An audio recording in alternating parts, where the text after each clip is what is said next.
In the United States, 365,000 people per year dies in cardiac arrest, out of which 70% of them is next to a loved one. Oh God, that's sad. Which means 240,000 people plus Yeah, that's a is high number. next to a loved one. You're with your friend, you're with your wife, you're with your son. Your loved ones are calling 911 or calling emergency and are confused of what to do, even though 911 is telling you to start CPR.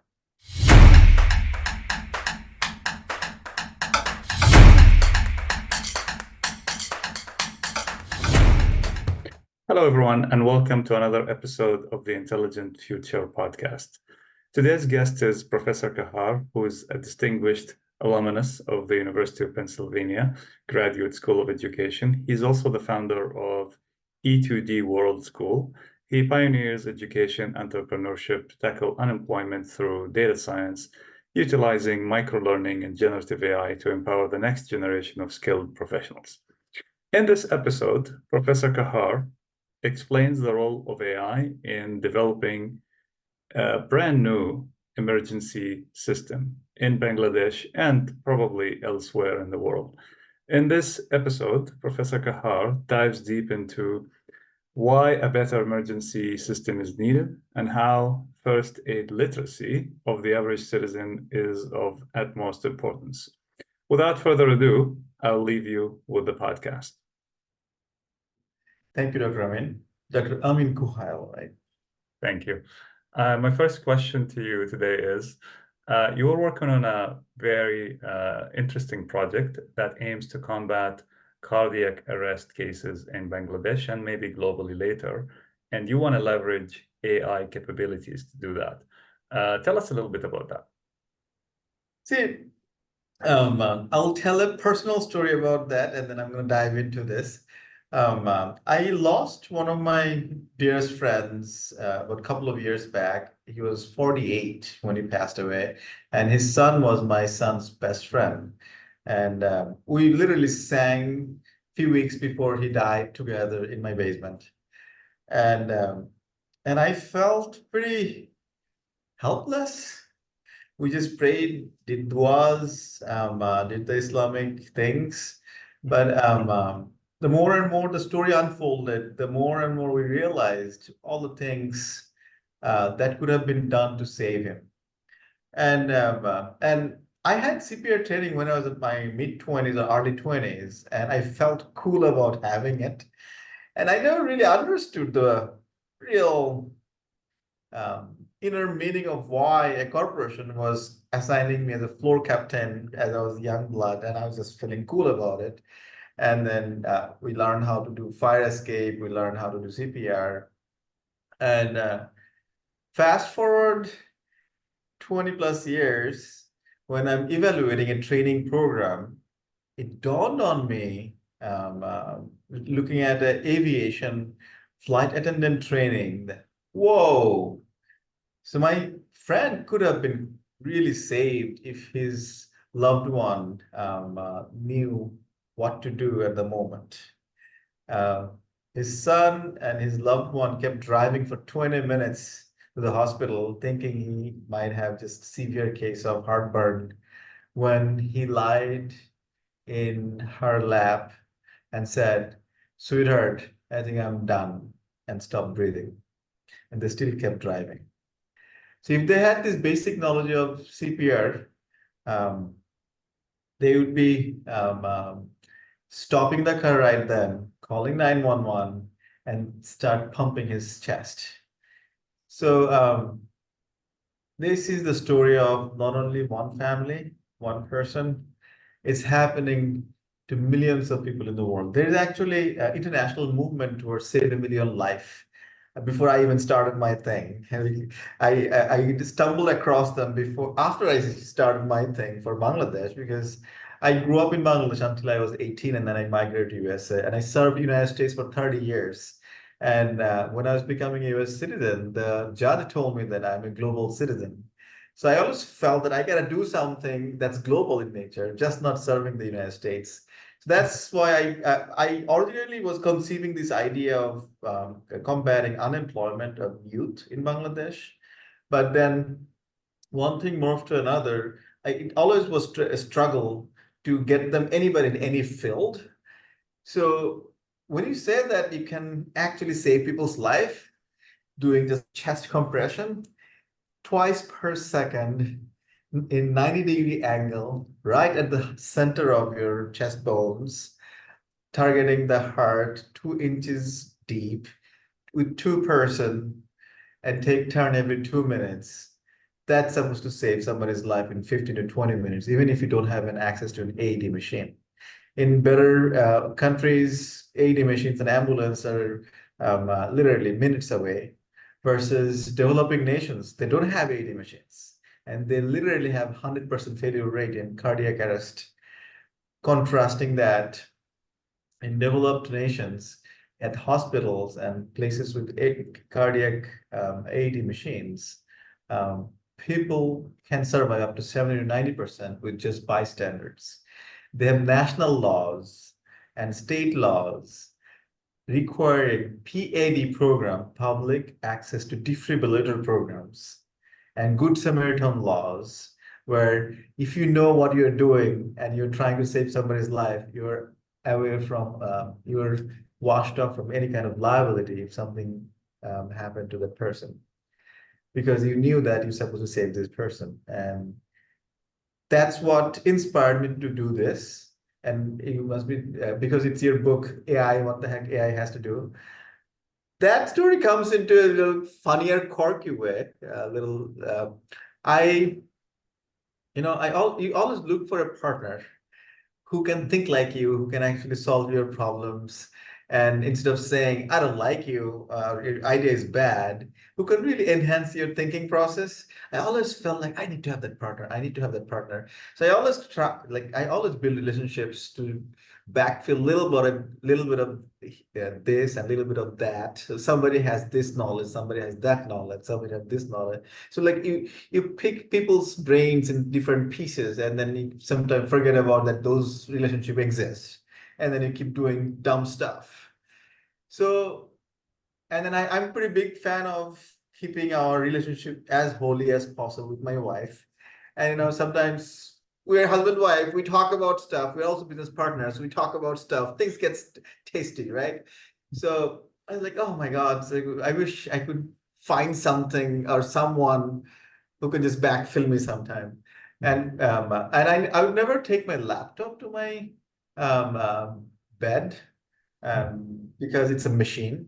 It just knows 1 and 2 and whatever instruction you give it to him or give it.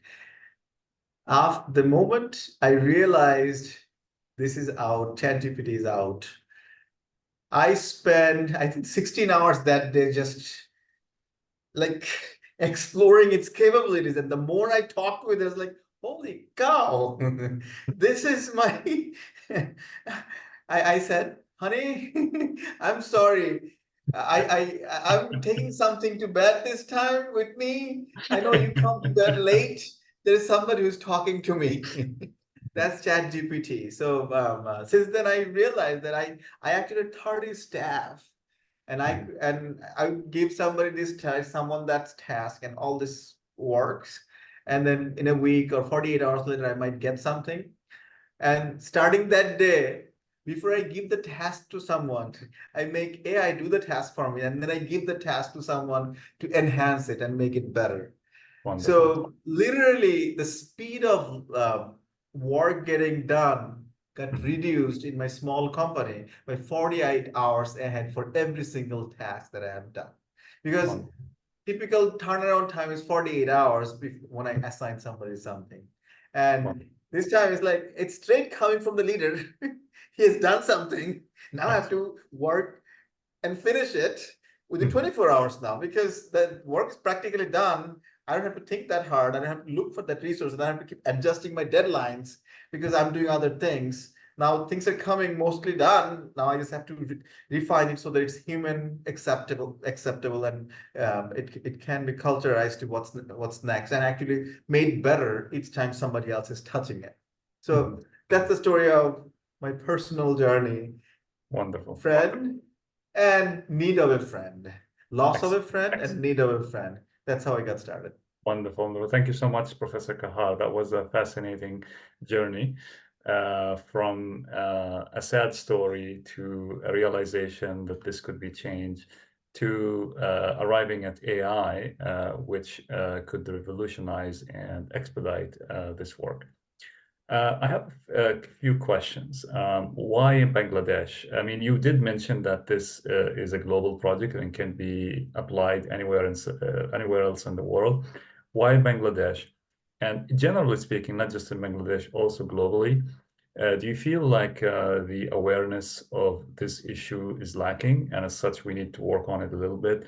Are there some statistics of how many people that are dying from not being catered to at the right time in terms of CBR?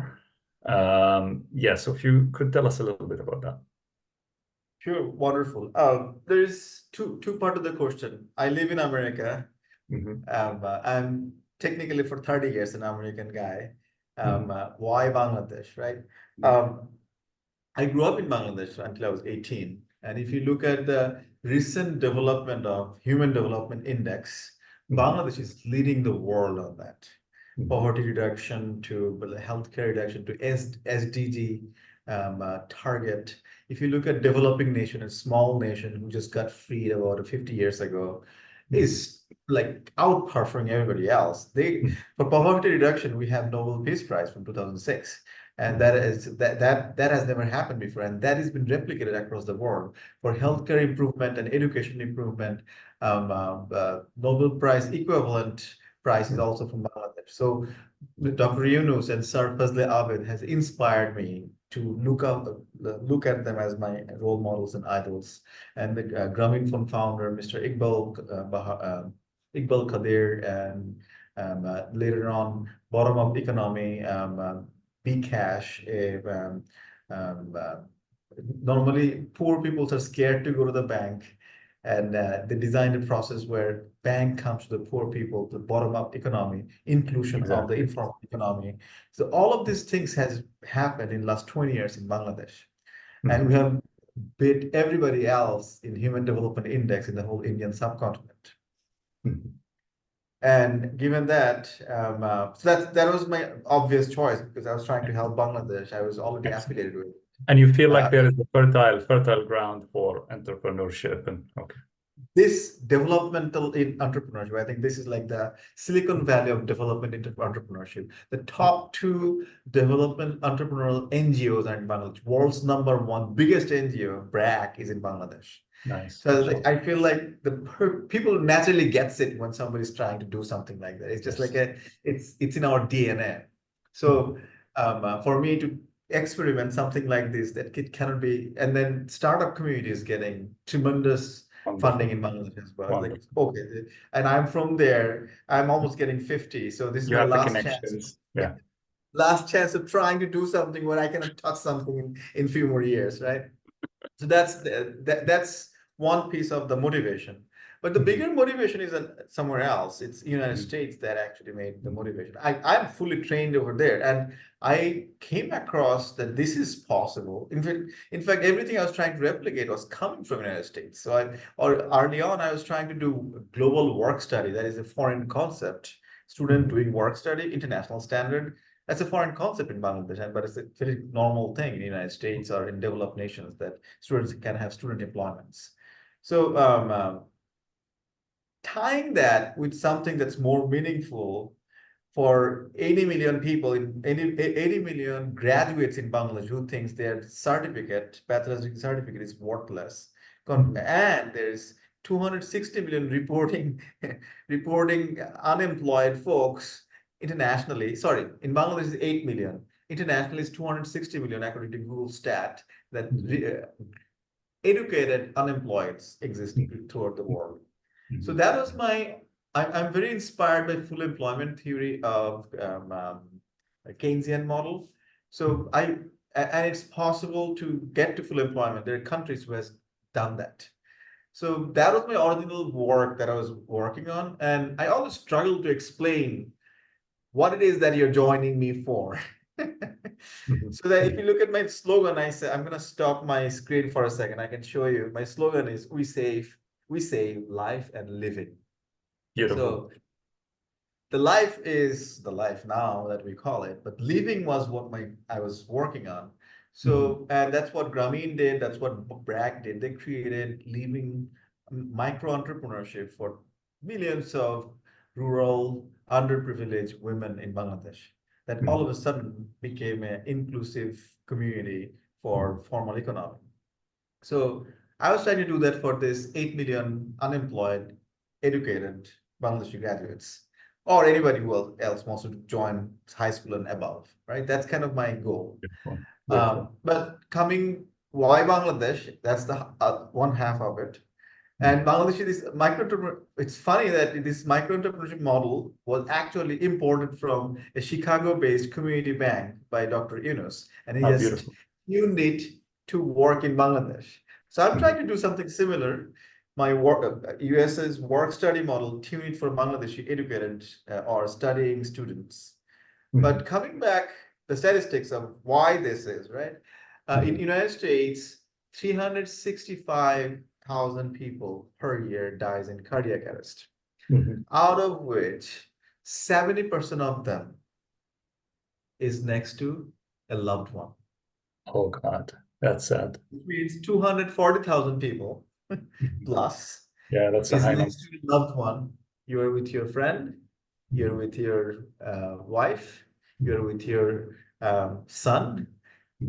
Your loved ones are calling 911 or calling emergency and are confused of what to do, even though 911 is telling you to start CPR.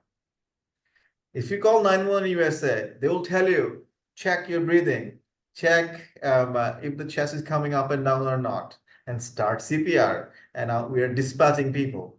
So the body, the way it reacts during cardiac arrest, so there's a difference. The whole world have a huge misconception that people dies in heart attack.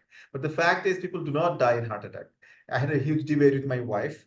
So actually there's this little bit of Freudian lie on when I'm saying people do not die in heart attack, or the Western lying to tell you not tell you the full truth. So white lie.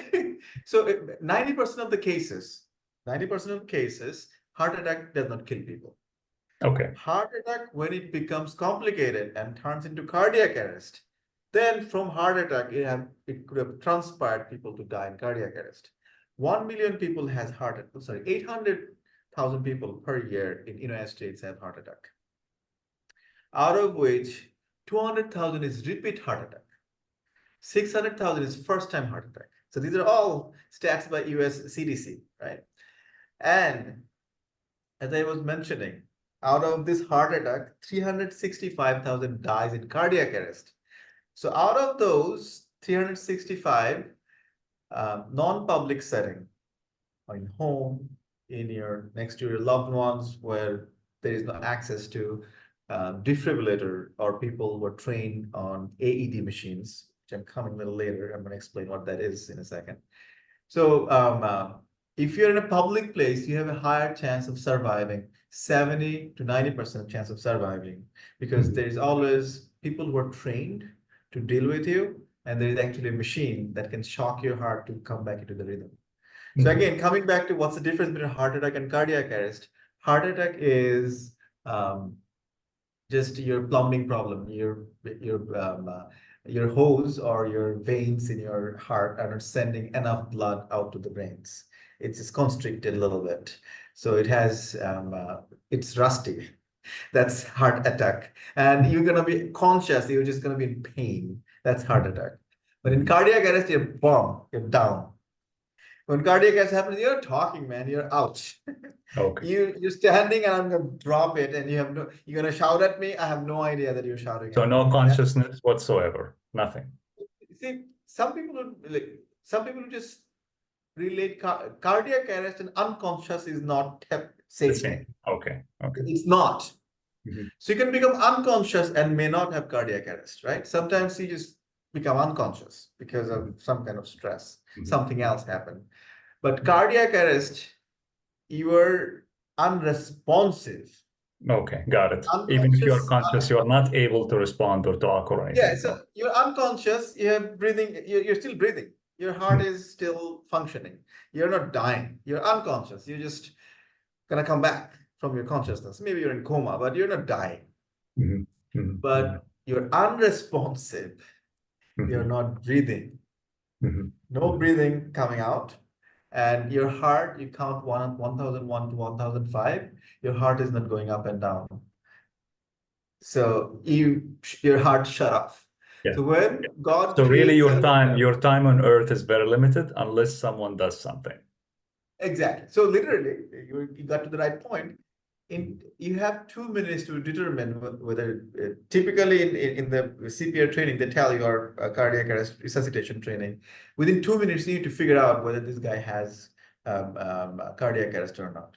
If you're not breathing, you must start CPR right away, as quickly as possible. Every minute passes by, 10% your chance of dying is increasing. So by 9th minute, if somebody do not touch you, or somebody that do not give you the CPR, by 9th minute, you're clinically dead. You only have 10% chance of surviving. Oh my God. So if you contrasting that, you started if you did not start CPR, by 3rd minute, your brain is thinking, my job is to now shut down the body because I'm useless.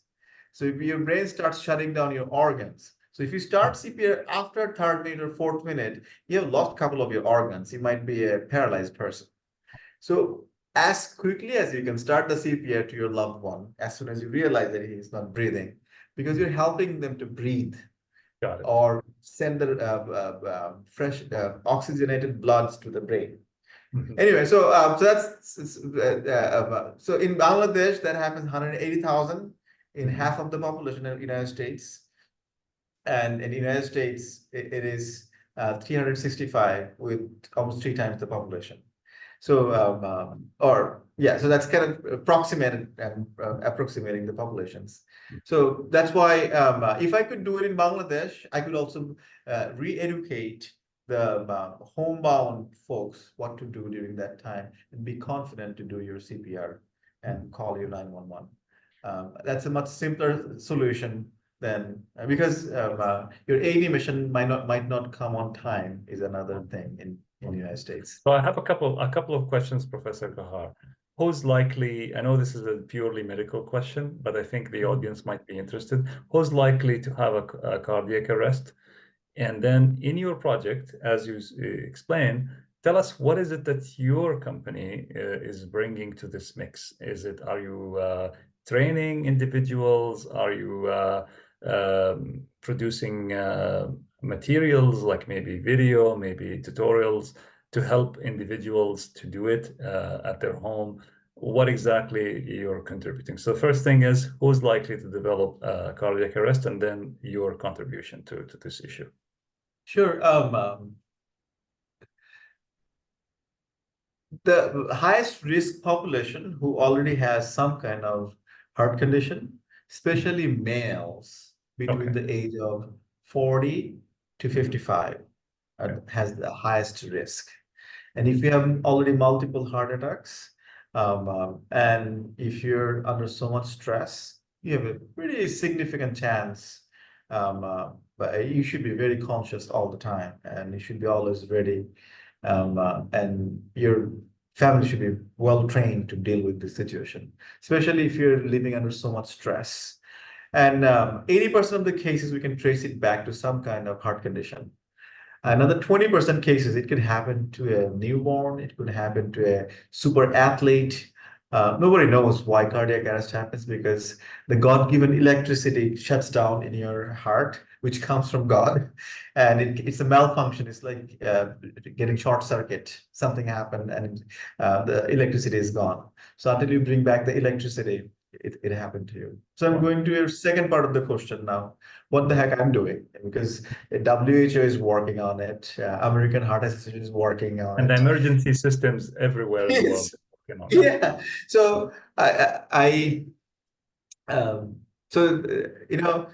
everybody has their own value add to a bigger cause. So right now, I know that internationally, I forget the name of the organization. they have a project for save 1 million from cardiac arrest. And I'm gonna try to build a partnership with them very soon, which I've not done yet, because in Bangladesh, the ground is so raw in in health emergency. We practically do not have a health emergency system. The government has a quasi health emergency system. Technically, I would not say it's a health emergency system. The government has a emergency response system, which is not health. So this is exactly how so like 911 in a United States, or emergency call in United States. If you call 999 in Bangladesh, the prompt sounds like this. If you need fire, if you have police, press 1. If you have fire, press 2. Oh If God. you have medical And, need or and the time doctors, is ticking. And the time is ticking. Yeah. listen, that gets even better. If you have doctor's needs, call this number. So I call that number. So by the time I heard that, it's only 2 minutes gone. So I call the doctor's number. Hold on, doctor is coming. Hold on, doctor is coming. 10 minutes I was holding. So I stopped actually. I'm so sorry. At 9th minute, I hung up. I was like, okay, so my patient is dead. So I don't need Yes. to Yeah, call. you gave up already on this Yeah, service. like, my patient is dead. So I don't need to call any of this number. So that's my discovery in Bangladesh. That's what's the situation of And what emergency. do people do in reality? So this is what happens. Sure. I interviewed 365 doctors. Mhm. Some doctors would give cardiac, would try to resuscitate a dead patient, because they're not going to ask the family that, hey, when this person passed or when this person stopped breathing, because by the time a family brings a patient to any Bangladeshi hospital, beating through the traffic, is more than a couple of hours that they're sitting on that, lying down in that stretcher with being clinically dead. So some doctors would push as soon as the dead patient comes, because it's a cardiac arrest, it's not breathing. Some doctors will call code blue and stand. Some doctors would not even touch the patient, because the patient family is going to beat them up, saying that you killed my parent by pushing in the chest. Oh my God. Some doctors are scared to retrieve the defibrillator from the defibrillator, because it's a fancy machine. Something could happen if I take it out. That's the reality in Bangladesh. So patients are scared, doctors are scared, doctors gets beaten up. AED machines are fancy stuff in Bangladesh. So according to our research, which I got help from I should not say Perplexity is. Perplexity. Yeah, that's an AI tool to do literature and Cross-checking. So it gave me the calculation of how can determine a demand of a nation, how many cardiac missions are needed. In Bangladesh, in office or public places, we need about 1 million, and non-public places, we need about another 2 million. So 3 million machines are needed in Bangladesh. My guesstimate and speculation, I cannot quote me on it. If I calculate the number of hospitals, if it is less than 1,000, we have half of the hospitals actually have AED. Hospital or clinics actually have AED machines. We actually have the largest ambulance provider as our partner. Out of their 400 ambulances, none of them has AED machines. They have emergency life support. And why is that? Are these machines expensive, or what's the issue? $2,000 US. Oh my And God. so the only time the fancy ambulance provider actually rented the AED machine from some special shop to give it out was Chevron, an American company, said, hey, I need your best ambulance with AED machines. That's when he rented them out. And then when the ambulance came back from the contract, he actually put those machines back out to the guys who rented it. So he doesn't have an AED machines right now. So I'm next door to him. That's why I actually bought 6 machines from United States, came to this country. I was like, okay, I'm next door to you. Whatever you needed, I have the machine. Come and get it from me, man. All of your ambulances should have it. So, so yeah, it's they think it's a scary machine, and the idea of what CPR is very high level. It's like, oh, we know CPR, but like, why it's needed, what's this, I mean, I'll give you a really good example of our next nation called India, which has 10 times more population than us. So I have some staff who are actually from an Indian university. She said that we are required to have CPR as part of our degree. So everybody who, as part of their orientation and onboarding system, they actually had CPR training. And then they said, sir, this is kind of an Indian British thing, like, sir, we have CPR certification, but we don't feel comfortable doing it. It just feels icky. It's just, and we don't practice enough. Like, that's interesting. So it's like the ones who has who could do it, they're scared to do it because like it's not a social thing to do. And I then mean, are especially the they, mouth-to-mouth breathing. sorry to interrupt you, Dr. Professor Kahar here, but it's just like, it's so intriguing. So are they like scared of consequences in case something wrong happens, or what? Why are Yeah, they not they doing do not have good Samaritan law, but India, Bangladesh, they don't really care. If the person is smart enough and if the person is brave enough, they will do it. Okay. But the fact is, there is no law protection. I did a research. The closest nation to South Asia, only Thailand has a quasi Good Samaritan law, but it's not as protective as okay, United got it, States law. got it. So Okay. Thailand has like, okay, it's good that they do it, but it doesn't protect them from liability. So Thailand has a law, but it doesn't protect the Good Samaritan from a liability. Okay. But the United States actually will say, so if you're making a mistake, so it gets interesting. So I'm sorry, sadly interesting. The number one university in medical university in Bangladesh, which is globally recognized, and top class doctors came out of this college because Bangladesh's brilliant students goes through this school. There used to be time. I'm hoping it's not there right now. I haven't done that recent research. This is tale from other senior doctors, like or other doctors in other schools, who has seen training over there that break the bone before you start CPR. They're supposed to break chest bone before you even start CPR. But if you're American Heart Association certified, their recommendation is you press the chest, not targeting to break the bone. In the middle of the chest where your bone ends, so that you harm the bone as less as possible, but you are actually trying to touch the heart, the closest possible place to the heart. And as a consequence, if accidentally bone breaks, some people has flimsy bones. If it happens to break, that's fixable.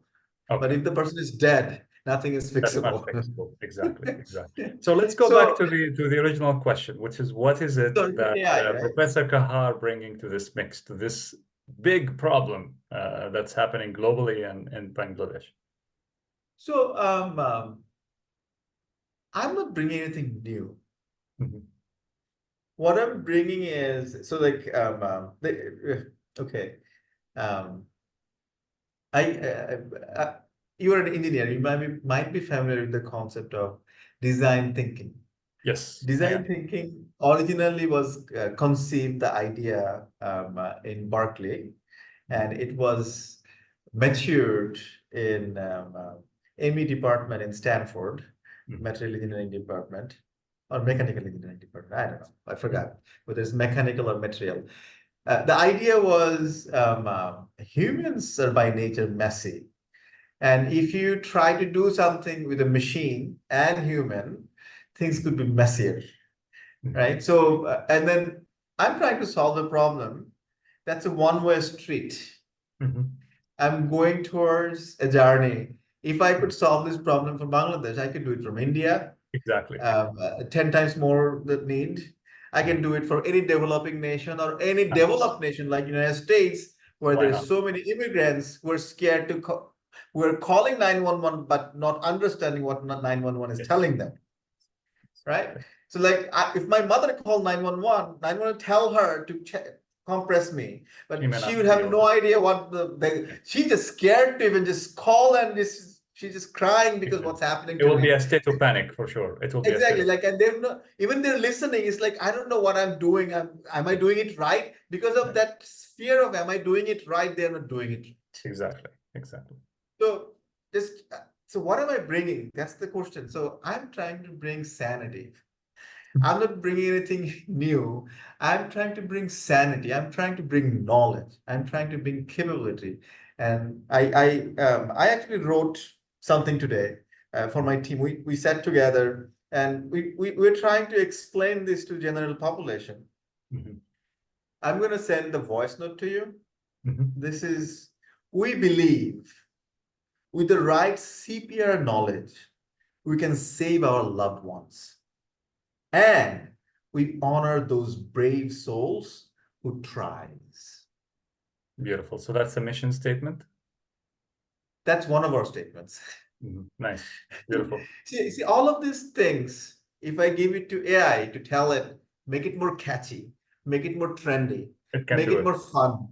This is so amazing to do this right now. So like before, I would have a statement like this, send it out to my guys who develop and design something. Right now, I developed this. I told my two guys, make two of them, two different versions of them, one in Bangla, one in English, and come up with a ask Dell to design a picture for us by saying this, and post it online, post the knowledge, and make people start believing that there's.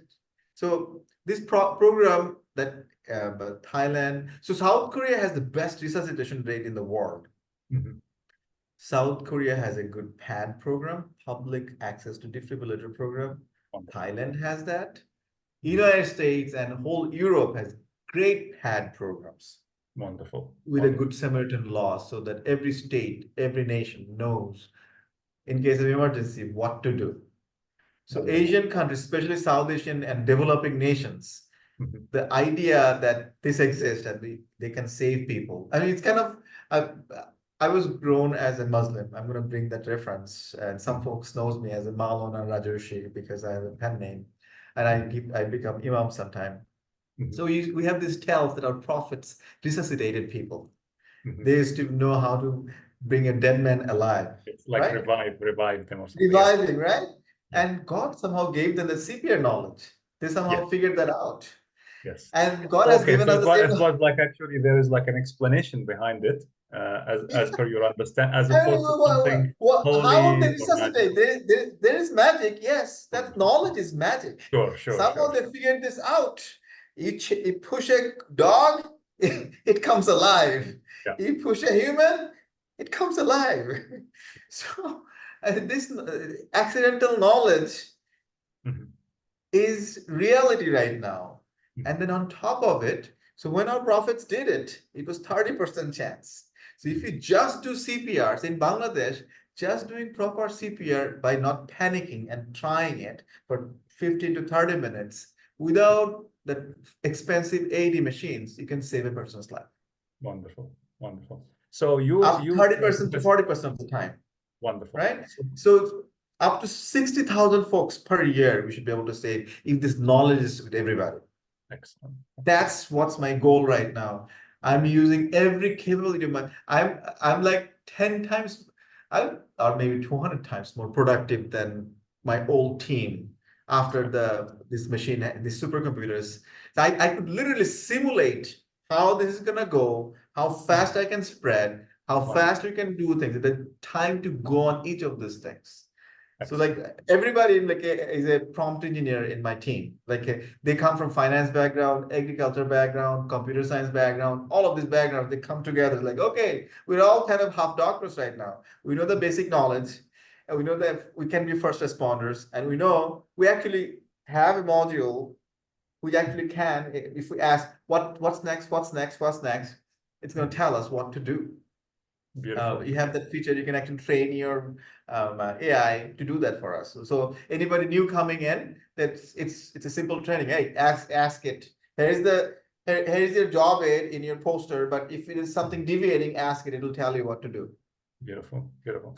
Okay, so basically, to sum up, your company is disseminating the knowledge.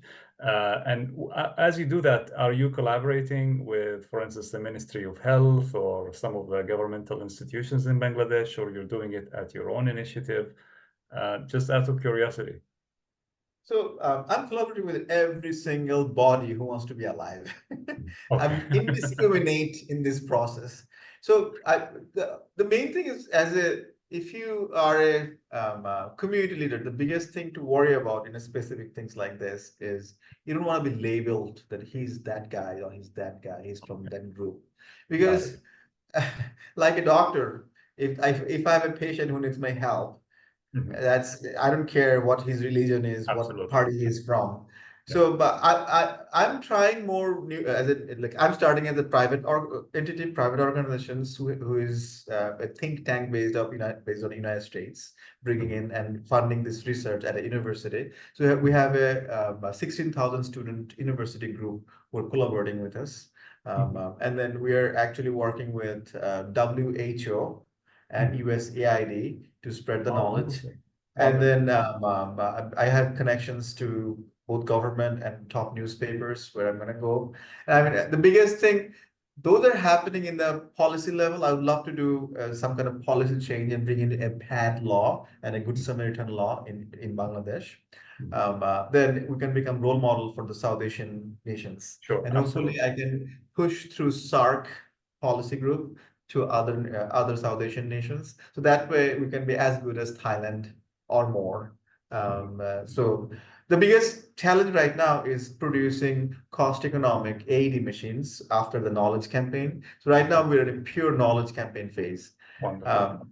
So when you say that what I'm really bringing in, I actually have I study group dynamics for my personal research purpose. I studied EDD at University of Pennsylvania, so which allows me to understand group dynamics and how Mhm. people works in team better. Besides, so like technically a person is replaced by an AI also in this machine. So that's a new factor to consider. But still AI plus a person or two-person plus AI, how that works. But that's the data I'm trying to collect. And any organization, any company who has similar initiatives where you're training others. So if I could collect between a person and an AI and two-person and an AI, what makes it more productive? Excellent. Two-person plus AI or person plus AI? Which That one is more definitely productive? would be very insightful. I mean, Human for factor, right? research. I'm a Let human me factor ask you engineer. about exactly. Yeah. 100%. So let me ask you about that a little bit. Now let's now dive into AI because the podcast is called Intelligent Future. It's all about AI, but the topic is fascinating nevertheless. So you already gave some examples of how AI is helping your team. You said your team members are all prompt engineers. So as such, they use it, I guess, to solve problems, maybe to design educational materials. But what's your vision for AI being used in this initiative in order to expedite things, in order to spread the knowledge? So, yeah. I mean, see, we embody AI. All humans are AI as well. Mhm. So I'm more interested on so it's very simple to measure pre-AI and post-AI, right? So that's a Mhm. simple measurement.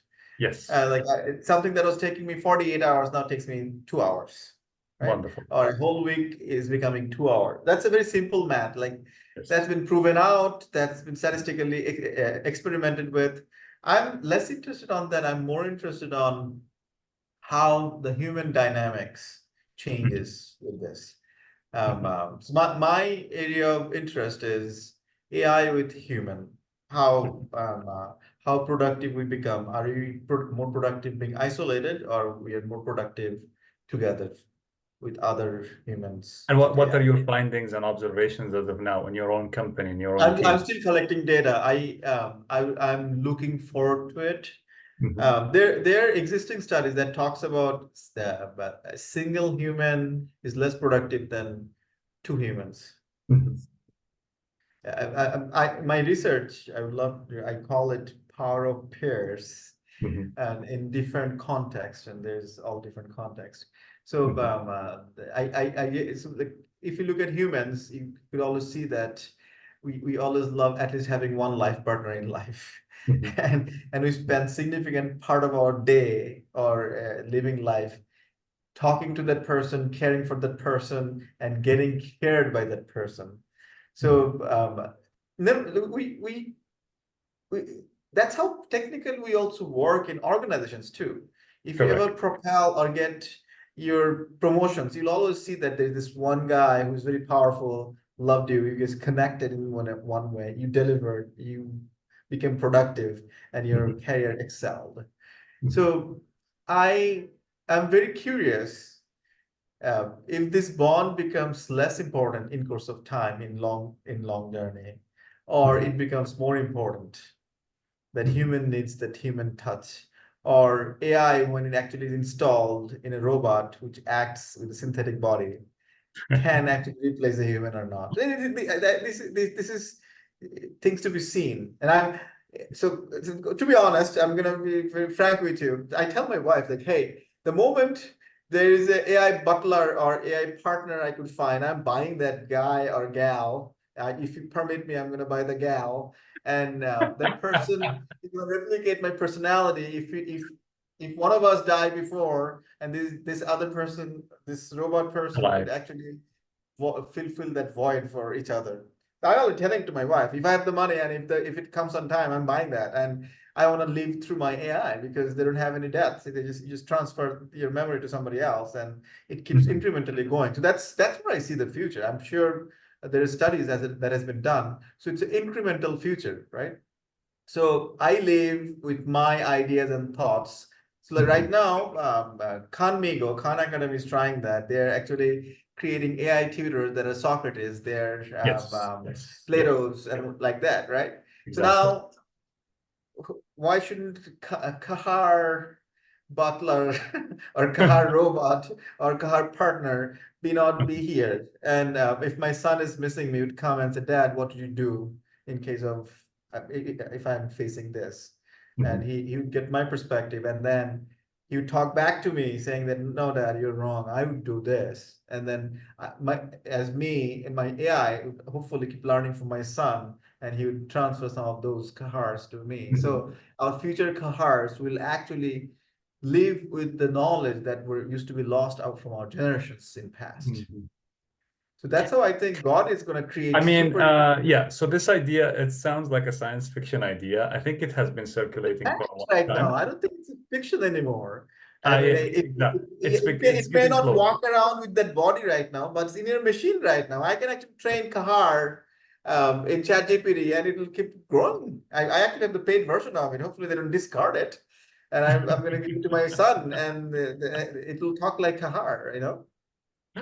Yes. So I remember you doing that demo, like when you were talking to your butler, hey, what I'm going to do today? Whatever the name we gave it, Aladdin, right? Or yeah, who's the, Aladdin, exactly. yeah, Yeah. Or Kark, or yeah, that had the or different yeah, so Orca or something. I don't know what, I forgot the name of the butler we Kark, I created. think Kark. Yeah. Kark. That was like our whole team name, right? So yeah, so we should just bring Kark to life, and then we should train it as a combined human factors. I mean, I think that's what will make it fascinating. It can Mhm. learn from everybody, and it can make it personal Mhm. for you. What you need. Sure. So personal intelligence is on the rise for sure, and it has many applications. My personal belief is I don't think we will see AI representing a human in its entirety anytime soon. Now, the AI can represent you in some ways for sure.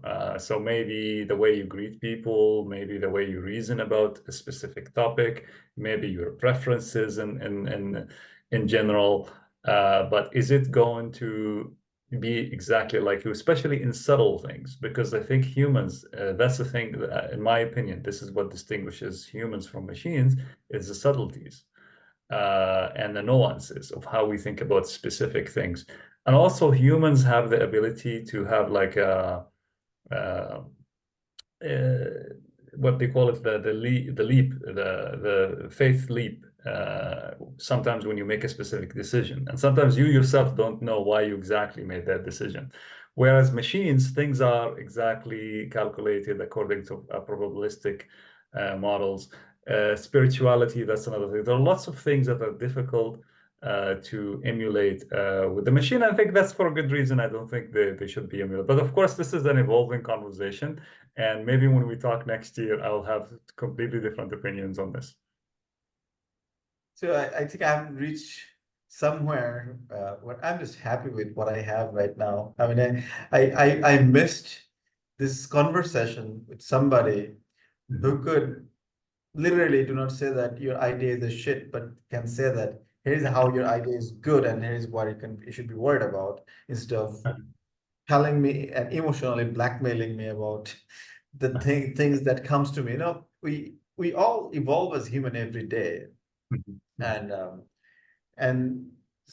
sometimes our life partners, our friends and peers can keep up with us, sometimes they can't, and you have this need of your equal. So the current language model can be as intelligent as a Harvard MBA guy taking GMAT. Correct. I did not have a Harvard MBA.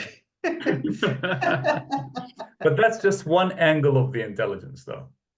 Yeah, so academic intelligence is one part of it. Yes, I do agree that or intellectual freedom of thinking like a human is something I think what we have right now, humans need to catch up to it very quickly. Otherwise, the amount of resources we're pouring into it, it's gonna outlive a huge group of human. And that's part of the, so like part of the reason we embraced it top to bottom. So they talk about AI is going to replace all of our jobs. They're going to get rid of jobs. But the same AI we could use to create jobs and create equitable society. Correct. That's where my real interest lies, actually. Like think about, I mean, I thought like just about 50, I need to make some more money before I leave the faith of corporate world to jump in, actually make something happen. But when I saw the capability of AI, it's like, okay, I have 100 people working for me right there in my 15 or 20 bucks a day, month machine. And that's connected to a quantum computer. And I can talk to it. I can simulate a $2 million business plan through this process and come up with job aid, future prediction, use case scenarios. I tell it, it does it. I ask it to change it. I ask it to upgrade it. I ask it to personalize it. I ask it to give branding concepts, create branding standards, give me the first sample. It does all of those things.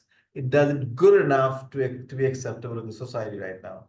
I mean, it has practically made me a millionaire in a day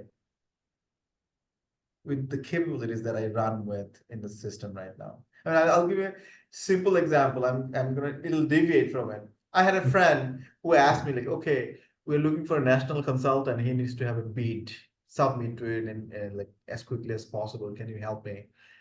The bidding